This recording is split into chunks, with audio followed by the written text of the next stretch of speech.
También pueden ver cómo los niveles de educación entre los mexicanos han mejorado durante este periodo y han mejorado más que entre los centroamericanos. Entonces, realmente, las ventajas que tenían los centroamericanos en el mercado laboral, pues están desapareciendo. Tenían pues más educación, son menos casados, menos de ellos son casados y tenían mejores salarios, pero ya estas brechas están desapareciendo. ¿Y por qué es eso? Es porque la inmigración recién es muy diferente a la migración recién de Centroamérica en el 2000. Pueden ver aquí que realmente los que vienen ahora tienen mucho menos educación y muchos menos de ellos hablan inglés. Entonces, esto afecta los salarios en el mercado laboral. Tienen menores salarios que los mexicanos y hasta ingresos personales y familiares también. Y también menos de ellos trabajan en comparación con los mexicanos. La segunda cosa que hicimos fue un análisis que hicimos para los mexicanos ahora, para esta presentación lo hicimos para los centroamericanos también. Y lo que estamos viendo es un aspecto de la política migratoria de los Estados Unidos, que es la verificación electrónica de permiso de trabajo. Y algunos estados en los Estados Unidos han hecho estos mandatos obligatorios. Entonces, lo que hicimos es que vimos a los mexicanos, los centroamericanos, antes y después de este cambio en los estados donde imponían el mandato y comparamos con otros estados donde no se imponía el mandato. Y voy a pasar rápido a los resultados porque no me queda mucho tiempo. Aquí en azul marino son los estados que pasaron el mandato universal y son 7 estados nada más. Los otros pasaron mandatos para el sector público también, pero ahorita no estoy viendo el sector público.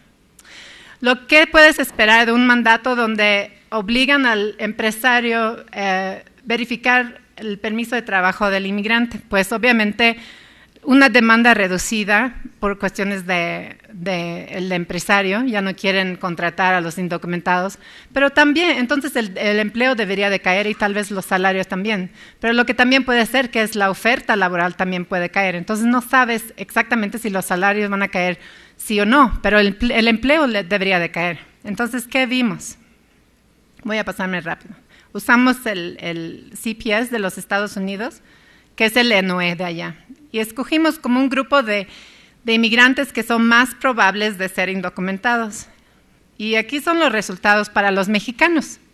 Pueden ver que estos son las variables dependientes. Ok, ¿qué es el efecto del mandato sobre la tasa de empleo entre los mexicanos hombres o hombres y mujeres en la segunda columna? Nada, no fue un impacto significativo. También para el autoempleo no hay impacto, el desempleo no hay impacto. Pero en los salarios reales sí hay un impacto muy fuerte para los mexicanos. Es lo que vimos. Los mexicanos que viven en los estados, los que son indocumentados o creemos que son indocumentados y viven en estados con el mandato, tienen la experiencia de una bajada del salario de ellos de 7.5%, que es muy grande. Ahora con los centroamericanos vimos algo muy diferente, que es súper interesante también. Vimos no caer el salario, sino vimos caer el empleo, la tasa de empleo para ellos. También efectos grandes sobre hombres y mujeres juntos. Cayó la tasa de empleo, cayó la participación laboral, en la fuerza laboral.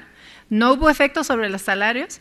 También vimos si cambiaron de trabajo y no, menos de ellos cambiaron de trabajo de los que vivían en los estados donde imponían el mandato. Bueno, lo último que hicimos, vimos los trabajadores legales, supuestamente los nativos que compiten con los inmigrantes, a ver si estas leyes, si les perjudican a los inmigrantes, les ayudan a los nativos. Bueno, hay poquita evidencia que sí. Es decir, aquí vemos, por ejemplo, el empleo crecer entre los inmigrantes que son de América Latina, que son ciudadanos americanos. Vemos que su tasa de empleo subió, vemos que sus salarios subieron. Entre los que son hispanos nacidos en los Estados Unidos también vimos empleo creció y salarios aumentaron. Bueno, para concluir entonces, lo que podemos decir, hay cambios muy importantes, muy interesantes en la inmigración a los Estados Unidos, en particular en la inmigración indocumentada, más vienen flujos de Centroamérica. Estos, los que vienen, tienen menos educación y menos de ellos hablan inglés, y esto les va a perjudicar en el mercado de trabajo. En cuestiones de la política migratoria también les perjudica. Lo que vimos es que vemos mexicanos o vemos centroamericanos, hay bajadas de tasa de empleo y salarios por consecuencia de estas políticas migratorias a nivel estatal. Bueno, gracias.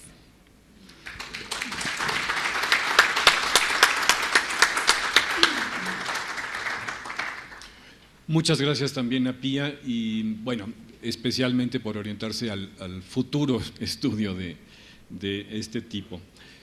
Por cierto, el reporte final de este estudio, con algunos datos que son, con algunos análisis que son del año pasado y no este último, pero sí gran parte de los demás, se pueden consultar en línea. Así, reporte final, estudio binacional, mexicanos en Estados Unidos y México, o alguna mezcla de esas keywords, normalmente se los da, y si no, escríbanle a cualquiera de los autores para que se los envíen. Muy bien.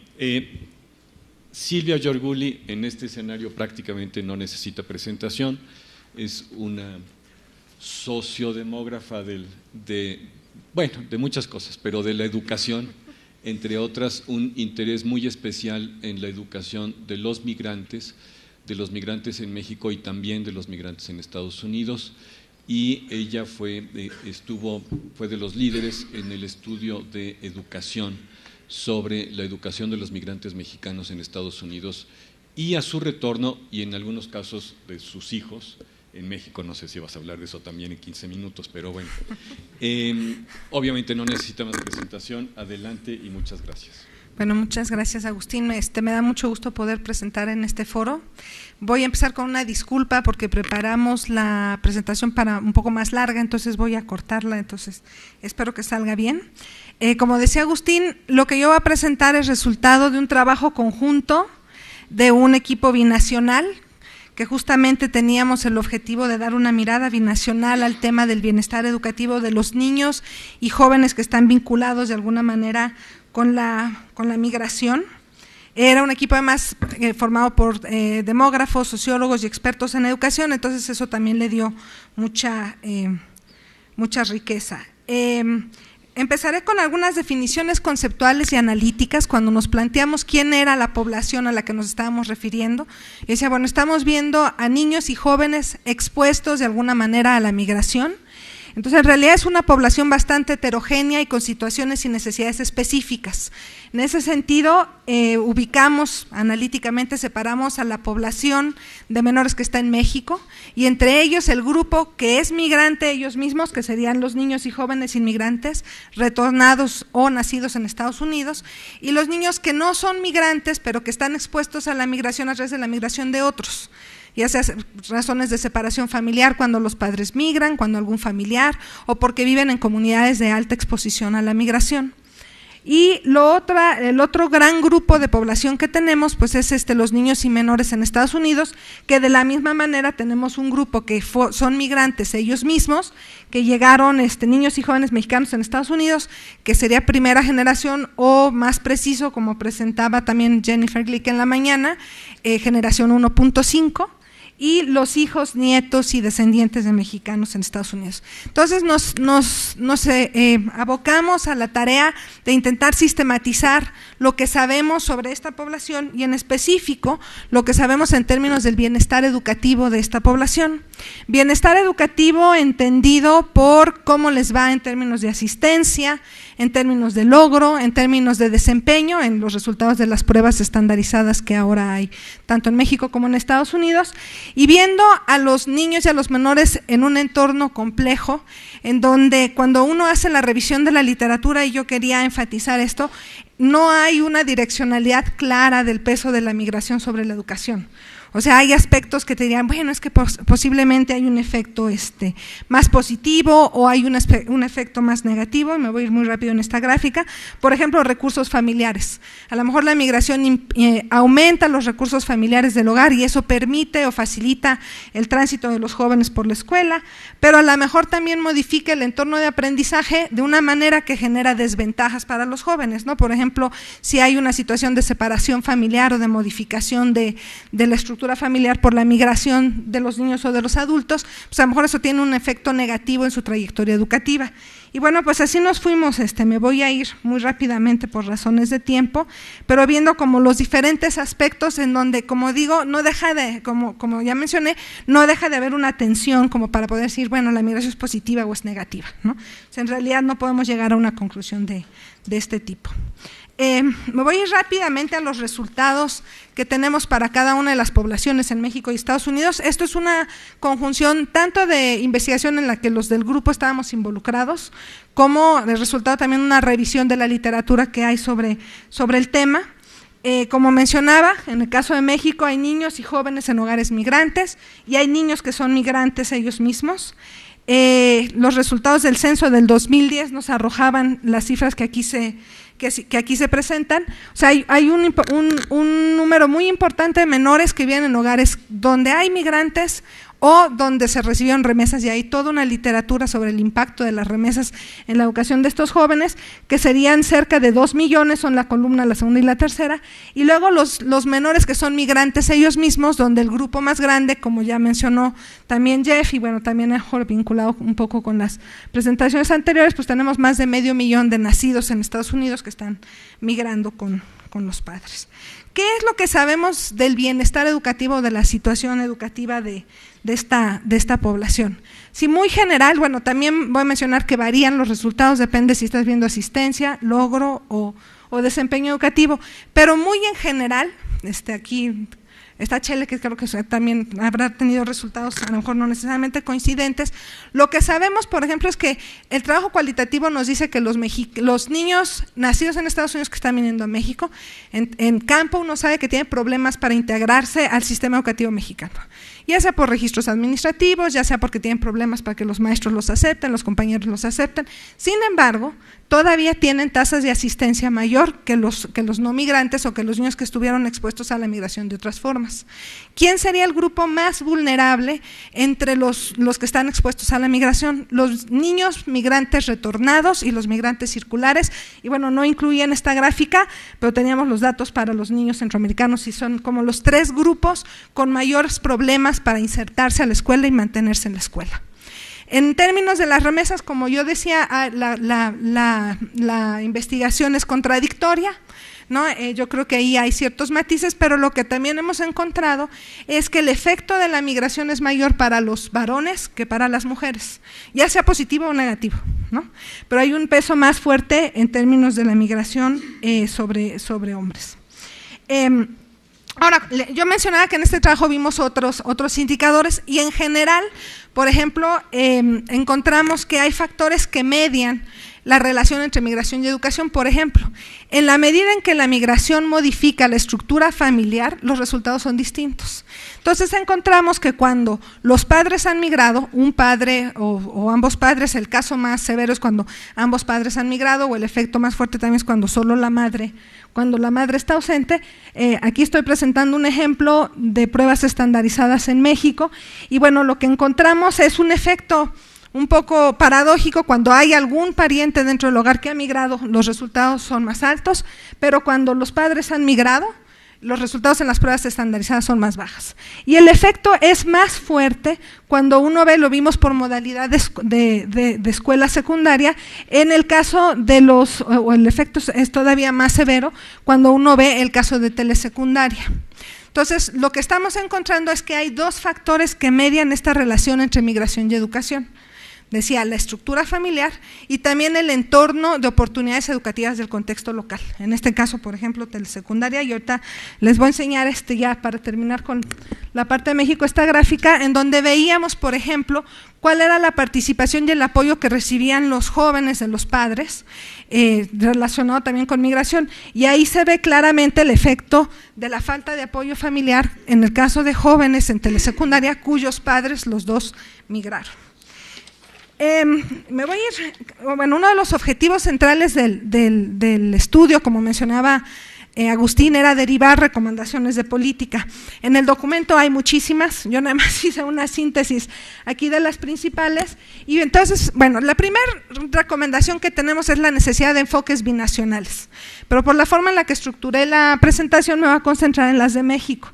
Entonces yo decía, bueno, por una parte hay toda una serie de programas orientados a poblaciones especiales, rurales, población indígena, entonces bueno, ahí hay un cruce con migración que se tendría que estar considerando en los casos específicos.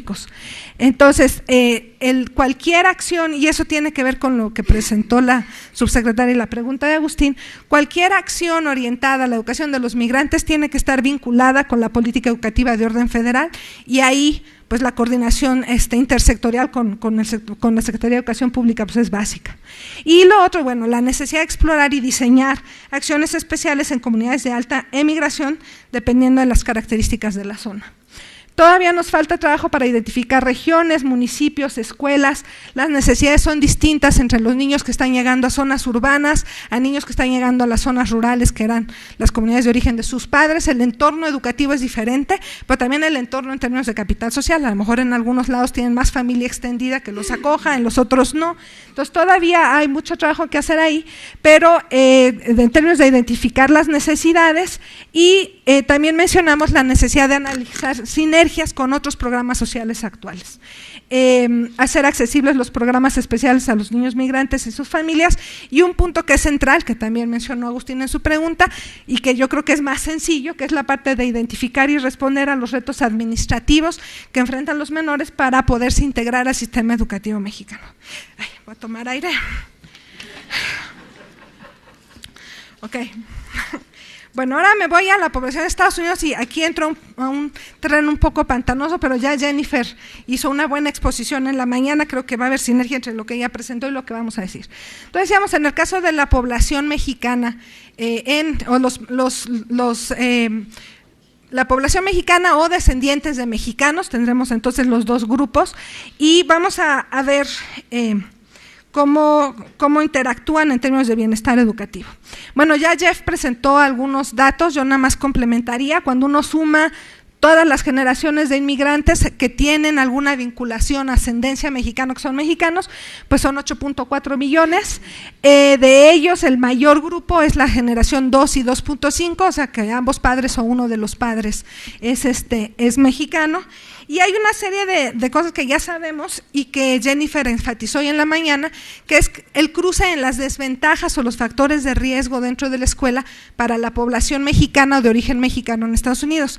Sabemos, por ejemplo, en especial que la población 1.5 es la que tiene mayores desventajas económicas, la que tiene padres con menor escolaridad, quienes tienen mayores desventajas en términos del lenguaje, y entonces, bueno, no es de sorprender encontrar los resultados que tienen en términos educativos. Ahora, aquí hay como una cuestión del vaso medio vacío y medio lleno. Entonces sabemos, y eso lo sabemos, que la población mexicana tiene, de primera generación y de sucesivas generaciones, tiene una mala inserción al sistema educativo estadounidense, y que ahí hay un foco de atención en términos de política pública que Jennifer señaló en la mañana. Aún así, también sabemos que sí hay un cierto grado de integración conforme pasa el tiempo, ¿no? O sea, en esta gráfica que estamos viendo también este desempeño, sí, la tercera generación tiene mejor, todavía está separada de la población blanca no hispana, pero sí tiene mayor logro educativo que lo que tendría la primera y segunda generación. Y además, bueno, lo que a mí me gusta de esta gráfica es que el azul es cuando entran a kinder y va subiendo hasta quinto de primaria. Entonces también ve uno que sí hay una cierta progresión, que no es suficiente, que hay rezagos que tenemos que entender, que explorar más, sí, pero… Y aquí es lo que yo quería enfatizar, que sí es un poco diferente la presentación de Jennifer Glick, sí tenemos factores claves que además son puntos de política pública. Uno, sabemos que la situación de documentación de los niños y de las madres es un factor fundamental en términos de la integración a la escuela. De hecho, en uno de los trabajos, creo ya no me va a dar tiempo de ir mucho sobre los datos, perdón, pero… voy a tomar más aire. Ok, bueno. Bueno, lo que quiero decir son dos cosas. Uno, este peso de la indocumentación de la madre. Cuando la madre es indocumentada, las diferencias en términos educativos es hasta de 2 años. Entonces, bueno, ahí hay un punto de política pública central para Estados Unidos en términos de entender el impacto de la situación de indocumentación de las madres sobre los hijos dentro del sistema educativo estadounidense. Un segundo elemento que a mí me gusta también resaltar es qué tanto la escuela, el sistema educativo estadounidense está jugando un papel de ecualizador o no, compensando por las diferencias. De alguna manera sí, pero también hay evidencia que nos habla que hay incompatibilidad, por ejemplo, entre la cultura familiar, un niño que crece en un entorno mexicano y se integra al sistema educativo mexicano, y ahí hay otro punto de atención.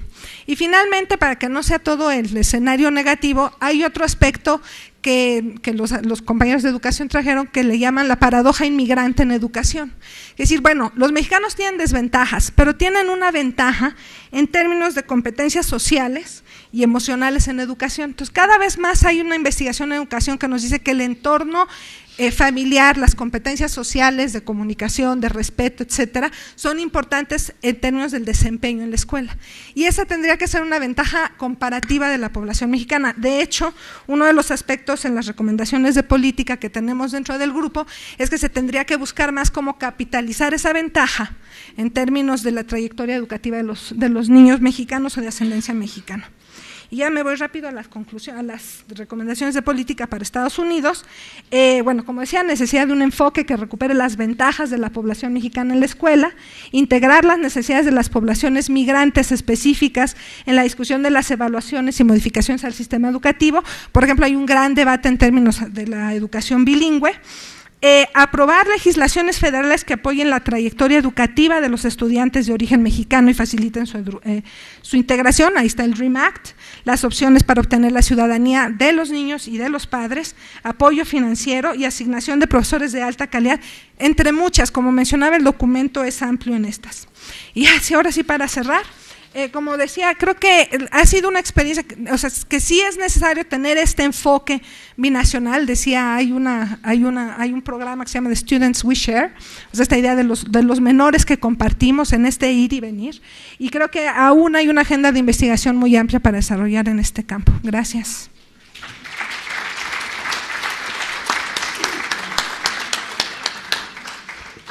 Muchísimas gracias.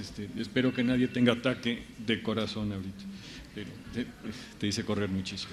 Bueno, la siguiente presentación está a cargo de Fernando Ríos Mena, que para fines de este estudio es parte de los extranjeros porque es jalisciense. No, no es cierto. Porque está en la Universidad de Colorado, como seguramente varios de ustedes lo saben. Pero él y Rebecca Wong de la Universidad de Texas, del grupo médico de la Universidad de Texas, fueron los responsables del estudio de salud por parte de Estados Unidos, y en México tuvimos a Miguel Ángel González Bloch y a Nelly Salgado de Snyder. Entonces, muchísimas gracias. Bueno, es un especialista en salud, ya ha presentado en SOMEDE previamente, pero bueno, adelante. Bueno, gracias por la invitación a presentar a nombre de mis coautores, que ya mencionó Agustín. Básicamente, solo para darles un poco de contexto, nuestro mandato fue básicamente explicar un poco cuál era la situación de la salud de los mexicanos en Estados Unidos, bueno, o de los migrantes. ¿Un poquito más? A ver. ¿Me bajo? No puedo. ¿Ahí está bien ya? ¿Sí? Bueno, era entender un poco la situación de los migrantes en Estados Unidos, en el retorno, etcétera. Y bueno, lo vimos desde un punto de vista de vulnerabilidad social, dado que hay ciertos aspectos de vulnerabilidad que bueno, obviamente afectan a la salud, y que en algunos casos también pueden afectar la emigración, así como dado que la migración, el acto de migrar genera nuevas formas de vulnerabilidad, pero también de resiliencia en los migrantes y en las comunidades de migrantes en ambos lados de la frontera, ¿no?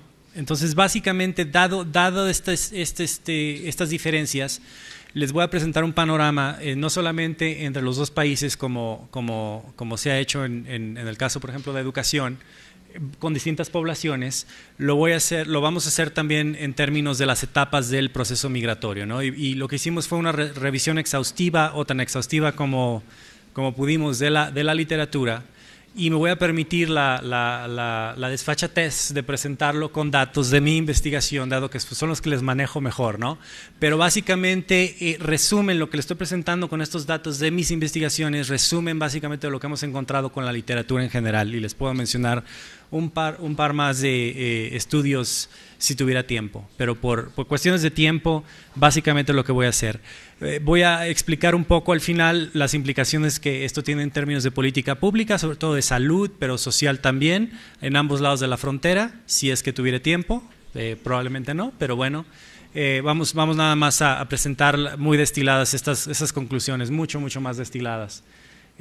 Y no voy a discutir mucho los esfuerzos que ha habido en términos de políticas previos, que también hicimos una revisión de ambos lados de la frontera, dado el tiempo, voy a cortar un poco en eso.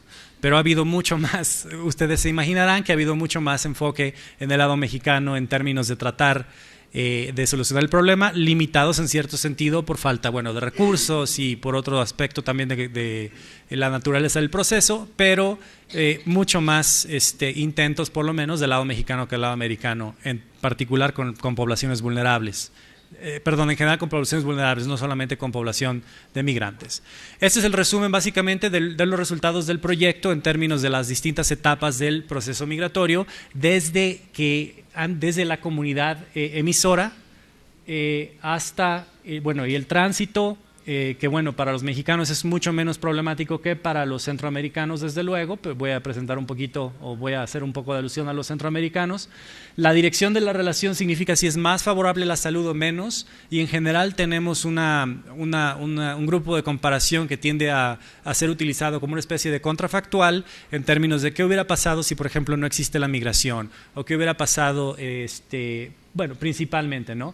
Pero entonces les voy a presentar las distintas etapas del proceso. También hicimos una revisión de la literatura sobre cómo los lazos creados por la migración afectan no solo a las familias de los migrantes que se quedan en las comunidades emisoras, sino también cómo afectan a las comunidades en general. Pero no voy a atender mucho ahí por falta de tiempo también, ¿no?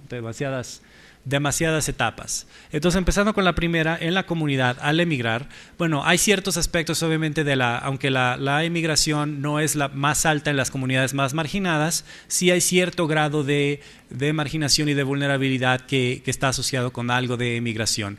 Esto en comunidades, en hogares, es un poco más complicado y está mediado, en cierto sentido, por falta de recursos, de riqueza, por ejemplo, pero no así necesariamente de educación, aunque la selectividad de los migrantes en educación y en otro tipo de aspectos socioeconómicos es en algunos estudios ligeramente positiva, en otros estudios ligeramente negativa, pero tiende a ser básicamente débil. Y asimismo existe una selectividad relativamente débil, pero hay una selectividad en algunos estudios, por ejemplo con la ENVI, relativamente débil en términos de la salud de los migrantes. En algunos grupos, por ejemplo en adultos mayores, en cohortes anteriores, nuestra investigación, en que Rebeca y yo estuvimos involucrados junto con Alberto Paloni, por ejemplo, encontramos una mejor salud en algunos indicadores. En estos casos es más favorable, menor probabilidad de experimentar o de reportar, una salud, un estado de salud pobre o regular, que existe ahí un problema de qué significa regular, pero también en términos, por ejemplo, en menor medida de fumar, que es un factor de riesgo importante a la salud, de hipertensión autorreportada, que también es el caso en términos de otros indicadores que son mucho más robustos que estos que son autorreportados, y también en términos de otro tipo de indicadores que no voy a mostrar ahora. Pero bueno, hay una selectividad ya de inicio, ¿no? Que en cierto sentido explica en por lo menos un poco, o en cierta medida por lo menos, el hecho de que los migrantes en Estados Unidos, migrantes mexicanos en particular, pero también de otros grupos hispanos, tienden a tener un estado de salud un poco más favorable que el promedio americano, incluso que en algunos casos, o comparable al de los blancos no hispanos, lo cual es llamada la muy conocida paradoja, ¿no? Que, bueno, a pesar de esta selectividad en el origen, digamos, en tránsito y durante el cruce, bueno, existen muchos problemas, ¿no? Como ustedes imaginarán, y no voy a ahondar mucho en esto. En especial, insisto, para los migrantes centroamericanos existen grandes peligros, no solamente al navegar o al montar la bestia, la llamada bestia, ahora el monstruo, el del occidente del país, creo que ahora llaman monstruo, no estoy muy al tanto de esos nombres, tal vez me equivoque, pero creo que lo he escuchado nombrar así. Y bueno, por ejemplo, este es un panfleto que trata de un tríptico, parte de un tríptico que trata como de alertar sobre los peligros del cruce, ¿no? Del tránsito, no del cruce en Estados Unidos, pero el tránsito en México en sí. El tren, accidentes en tren muy comunes. Insisto, más para los migrantes centroamericanos, pero claro que hay una pequeña mezcla de mexicanos ahí en este tipo de flujos también. Y ahora me informan, el lunes di una presentación en CIESAS y me informan gente del ITESO que también ahora están regresando. Sí. La gente deportada se regresa en el tren también, ¿no? Entonces ya ahora el tren se aprovecha para los dos lados, por desgracia, perdón por el humor negro. Y bueno, esta gráfica ya la vimos dado a pesar de que ha habido una disminución de las aprehensiones, de las capturas en la frontera, el número de defunciones, y estos números no los tengo actualizados, y estos son estimaciones del Departamento de Seguridad Interna de Estados Unidos. Las estimaciones de la SRE son un poco más altas, pero bueno, el número en general es por lo menos de 300 defunciones al año en la frontera norte, en el lado americano, de presuntos migrantes, y estos números se han mantenido más o menos constantes, no han bajado en forma conmensurable con la baja en las aprehensiones, en las capturas, lo cual obviamente implica que la tasa de mortalidad ha aumentado una vez más para los migrantes, ¿no? Bueno, entonces obviamente no hay mucho que decir ahí, excepto que obviamente el cruce sigue siendo, el tránsito y el cruce siguen siendo puntos de peligro, siguen siendo puntos obviamente muy problemáticos en términos de la salud. Ya en Estados Unidos la situación parece ser más o menos favorable al principio y después se vuelve un poco más complicada mientras el proceso de adaptación al país vecino prosigue, ¿no? Entonces, en el caso del inicio de la experiencia, como dije, la paradoja hispana se mantiene principalmente para los que son relativamente nuevos en el país, pero también, en este caso, esta gráfica muestra las diferencias entre hispanos en general, y es el caso también para mexicanos a distintos grupos de edad. Entonces, esto aquí también incluye la segunda, tercera y cuarta y quinta generaciones. Y principalmente para edad media adulta en adelante hay una ventaja, ¿no? Respecto a los blancos, tienen menor mortalidad, esto es lo que demuestra aquí, en contraposición a los afroamericanos, y a pesar de que los hispanos tienen niveles socioeconómicos parecidos a los de los afroamericanos, ¿no? Entonces hay la selectividad de la que hablé antes tiende a tener un papel aquí. Hay otro tipo de razones por las cuales también la salud de los migrantes es más favorable. En parte son problemas con los datos, pero ha habido bastante investigación tanto en mortalidad y en otros indicadores de salud. Aquí muestro algunos que son basados en biomarcadores y en medidas antropométricas y que tienen menos errores que los datos autorreportados que presenté antes, en donde también hay una ventaja hispana. No me voy a detener mucho en esto, mil disculpas. 4. Ok. Y en donde, al parecer, no solamente existe un efecto, digamos, positivo de la selección, de la gente que tiende a irse con un poco circunstancias de salud un poco positivas, parece también haber un efecto de protección parecido al que Silvia nombraba, en términos de que si los estudiantes tienen habilidades sociales un poco más desarrolladas, tienden a tener una vida en comunidad un poco más, la gente, los adultos tienden a tener una vida en comunidad un poco más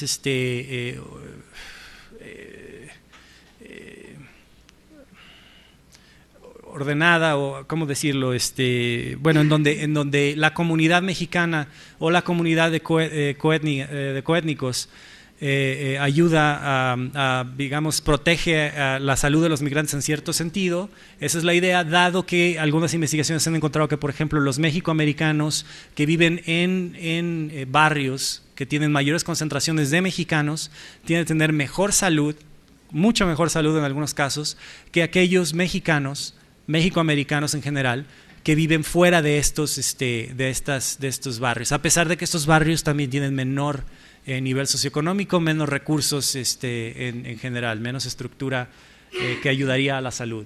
Pero el problema uno de los problemas que encontramos en nuestra revisión es que estas investigaciones no separan mucho por natividad, a los migrantes de los mexicoamericanos, y en general las pocas que lo hacen, por lo menos una de ellas no encuentran unos efectos muy importantes para los mexicanos nacidos en México. Entonces, no es muy claro que esta concentración coétnica de coetnias, digamos, sirva como un proceso de adaptación inicial a Estados Unidos positivo que proteja a la salud, pero necesitamos hacer más investigación al respecto. Al momento yo estoy, de hecho, involucrado en un proyecto haciendo esto, ¿no? Pero bueno, seguimos. Ahora, en la adaptación a largo plazo, en cambio, y por cierto que esto no implica, dado que el hecho de que en algunas etapas sea positiva y en otras negativas no implica que todas esas etapas sean igual de importantes. En cierto sentido, obviamente, es muy problemático lo del cruce, y sobre todo esta en específico, en donde en el largo plazo, mientras la gente obtiene mayor experiencia en Estados Unidos, mayores niveles de aculturación, de la llamada aculturación, que puedo hacer una crítica de esto que duraría otros 15 minutos, y no los tengo. Tengo 2 minutos, muy bien.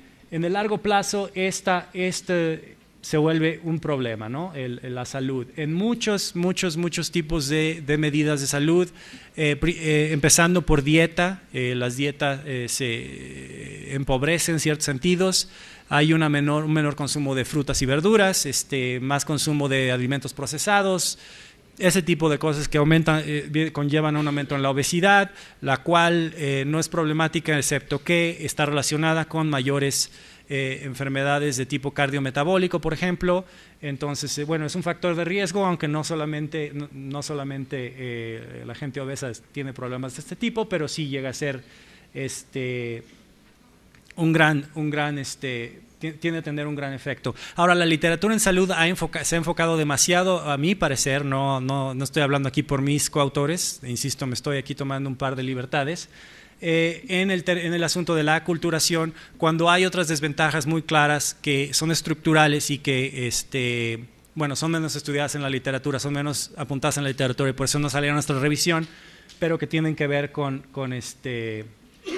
bueno, me voy a brincar esto del retorno y voy a hablar, por ejemplo, de mortalidad, en donde la mortalidad, incluso en mortalidad, no solamente en asuntos que tienen que ver con factores de riesgo, no solamente en asuntos que tienen que ver con enfermedades crónicas y otros indicadores. En algunos se debe decir hay una mejoría conforme pasa el tiempo, y parece no estar relacionada necesariamente con sesgos de retorno, aunque los sesgos de retorno explican parte de estas relaciones y no tengo tiempo de explicarlos, pero la mortalidad también empeora con la exposición básicamente a los Estados Unidos, aunque no tengo tiempo de explicar estos resultados muy bien. Ahora, parte de este problema de la exposición al riesgo creemos en parte, un problema de falta de acceso a servicios de salud, obviamente de forma crónica, falta sistemática a servicios de salud de forma adecuada, en los cuales, por ejemplo, los migrantes en Estados Unidos que no tienen ciudadanía, ¿no? Muchos de los cuales son indocumentados, no todos, pero muchos de estos son indocumentados, tienden a tener menos acceso a servicios de salud incluso que los no migrantes en México, y bueno, habría diferencias en calidad, pero también habría diferencias en acceso más continuo que no podemos ver con datos, no hay datos muy comparables, e incluso también con los migrantes de retorno, en parte gracias al Seguro Popular, ¿no? Entonces ahí voy a concluir, en donde, bueno, como en otros casos se requiere un enfoque binacional, en el que también se tomen en cuenta condiciones sociales y laborales de los migrantes, con el fin de elaborar y operar mecanismos adecuados de atención médica. Insisto, de parte del Estado mexicano ha habido algunos intentos, como las ventanillas de salud, como el Vete Sano, Regresa Sano para migrantes temporales, y las repatriaciones médicas para problemas de salud muy, muy graves, pero bueno, se puede continuar, y González Bloch les hablaría, por ejemplo, de cómo expandir el seguro popular en Estados Unidos, pero no está aquí. Muchas gracias.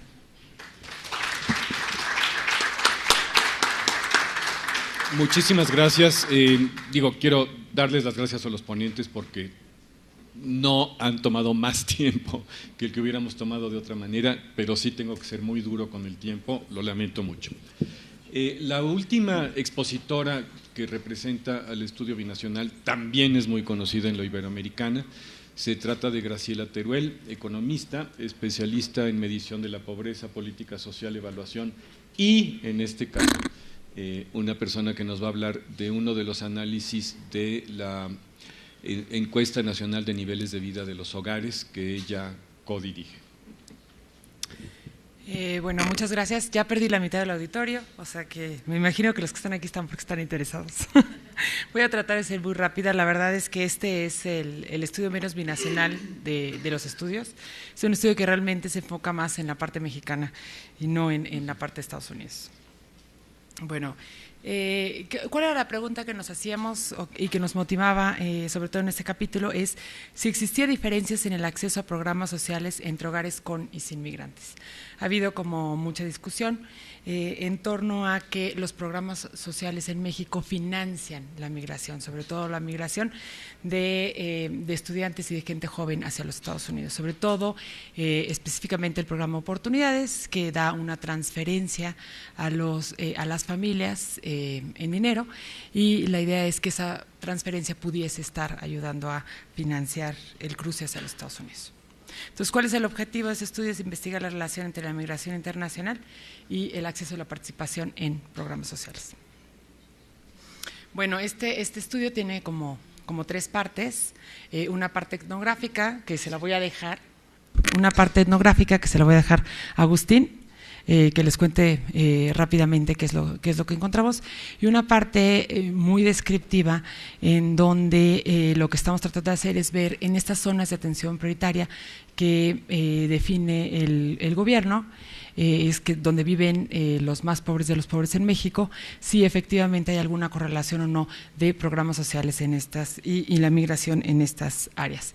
Y la tercera parte, que es la parte de la ENVI, en donde tratamos de ver efectivamente esta asociación que hay entre la inmigración y la participación en 2 programas sociales específicamente que son muy importantes en México y muy grandes y que están realmente bien captados en la ENVI, que son el programa Oportunidades y el Seguro Popular. ¿Quieres hablar tú de tu parte o no? Bueno. Cuando tú digas. Ok, ahorita te lo paso. Ok, para ir rápido a los resultados y no marearlos, ¿cuáles son los resultados en el estudio de la parte de las zonas de atención prioritaria? Las SAP se definen anualmente, son criterios que sugiere el Coneval, pero que adopta el gobierno federal. 1.251 municipios que tienen muy alto índice de marginación, 70% de ellos son rurales, abarca aproximadamente 17 millones de personas. En estos 580 municipios, que aproximadamente son el 47%, de ellos 40% de la población en esos municipios son población que tiene lengua indígena. Aquí están los municipios SAP, que los pueden ver ahí, son entre más rojos, más pobres.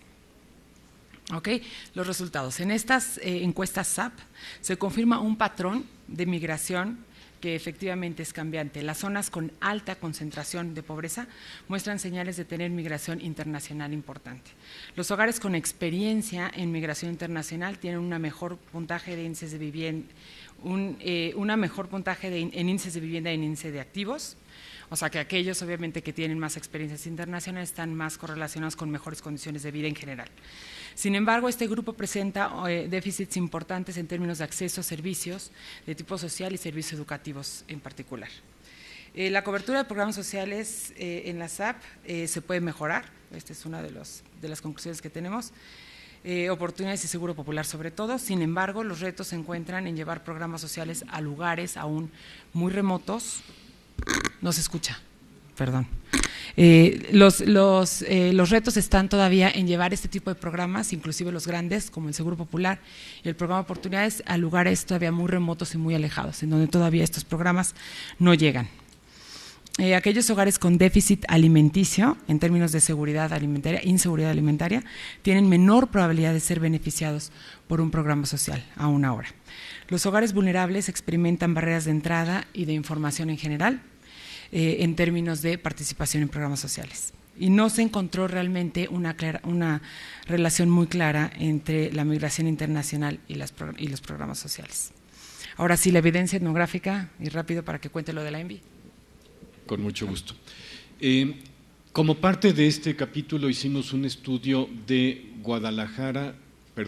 de Chiapas, Oaxaca, insisto en Jalisco, Chiapas, Oaxaca, Michoacán y Jalisco, en cada uno de ellos 3 comunidades pertenecientes a estas zonas particularmente marginadas en México, y allí hicimos preguntas sobre las personas que regresan y las familias que regresan y de qué manera se estaban incorporando a los servicios sociales. Básicamente educación, salud y los mismos programas sociales que ya comentó Chele. Lo que nos encontramos fue que hay una participación mucho más importante que la que nos imaginábamos de los municipios en el proceso de reincorporación.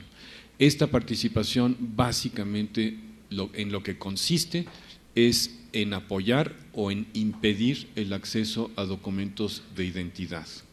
Y en los municipios más pobres, particularmente en Oaxaca y Chiapas, lo cual resulta paradójico y perverso, las autoridades municipales locales dependen de la recaudación de impuestos y derechos, de las actas de nacimiento y otros documentos como documentos de residencia para sus ingresos, y entonces cobran mucho a los migrantes que vienen retornando para darles estos documentos.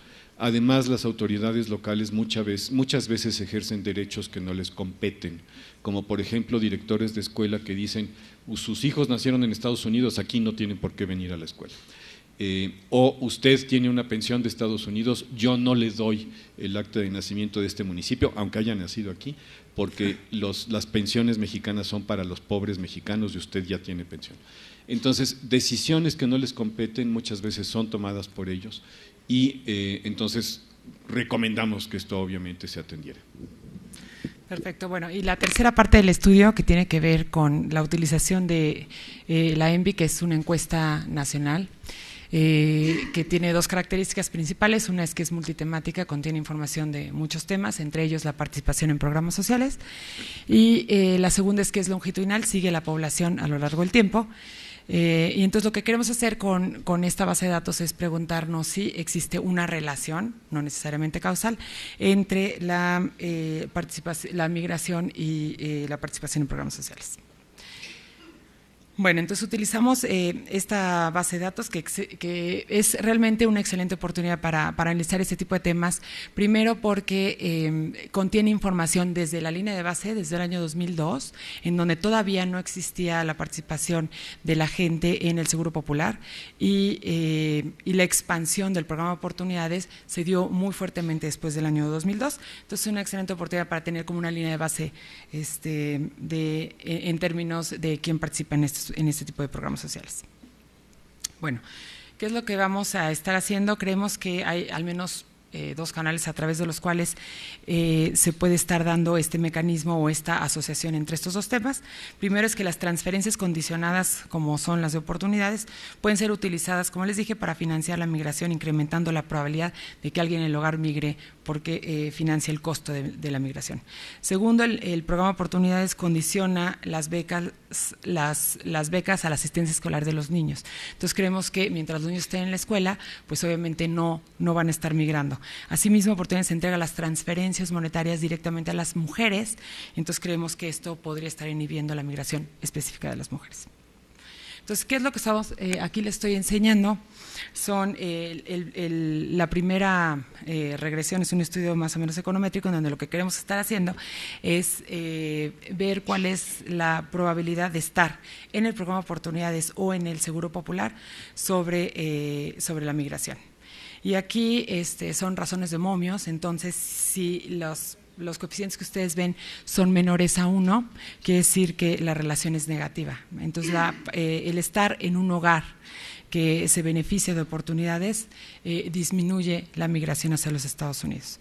Esa es la primera columna. La segunda, lo que hacemos es controlar además por la participación en el Seguro Popular, y se sigue manteniendo esta relación en oportunidades. El Seguro Popular no es significativo. Y lo mismo cuando vamos controlando por si las familias tienen algún pariente o una experiencia previa de migraciones a los Estados Unidos, se sigue manteniendo esta asociación negativa significativa. Cuando controlamos por otro tipo de variables de ingreso, de recursos, de activos dentro del hogar, disminuye un poco esta asociación, pero sigue siendo negativa. Cuando estratificamos la muestra en rural y urbano, encontramos diferencias importantes. Efectivamente, estos resultados que presentamos antes se mantienen para las zonas rurales, pero no se mantienen para las zonas urbanas. Encontramos que, en efecto, inclusive se revierte el impacto. Para las zonas urbanas, efectivamente, el programa de oportunidades se asocia significativamente con la inmigración hacia los Estados Unidos y de forma significativa, no así el Seguro Popular. Y lo que hice fue incluir estos datos nuevos, nuevísimos, de hecho los hice ayer, incluyendo la información de la tercera ronda, y es porque una de las ventajas que tiene la ENVI para el estudio de migración es que tenemos información en el 2002 de antes de que migraran cualquier persona. Estaban todos los mexicanos en México en el año 2002, es la línea de base. Luego, para la segunda ronda, tenemos que aproximadamente 4% de la población, de la muestra, se fue hacia los Estados Unidos. Pero para la tercera ronda, que es la del año 2010, no solo tenemos gente que se fue de la segunda ronda hacia la tercera ronda de Estados Unidos, sino gente que de la tercera ronda regresó, regresó a México. Entonces tenemos migrantes de retorno, tenemos importantes números de migrantes de retornos, efectivamente en la tercera ronda, coincidiendo con todos los datos que se han presentado aquí. Y entonces lo que trato de hacer aquí es justamente ver qué pasa con la migración de retorno y si hay una relación con los programas sociales, con esta población que regresó. En términos del programa de oportunidades no la hay, y no la hay en ninguna de las especificaciones que tenemos, pero en términos del Seguro Popular sí, y es significativa en casi todas. Entonces, ¿qué nos pudiera estar sugiriendo esto? Es que efectivamente el Seguro Popular, dado que es universal y es para todo el mundo, dado que, como decía Fernando, no tienen servicios médicos, sobre todo los ilegales en Estados Unidos, que sean adecuados, pudieran estar regresándose por razones de que aquí sí van a tener ya finalmente una atención médica. Muchas gracias. Muchísimas gracias, Chele. Y los participantes en el estudio, que incluyen a los que hablaron y algunos otros que están aquí presentes, queremos agradecer la participación de Omar de la Torre de la Mora, el titular de la Unidad de Política Migratoria de la Secretaría de Gobernación, quien antes estuvo en el Instituto Nacional de Migración y quien ha leído una buena parte de los trabajos que aquí se presentaron, ninguno de los nuevos, desde luego, pero nos va a hacer algunos comentarios sobre los resultados del estudio binacional. Omar, muchísimas gracias. ¿Quieres tomar ese?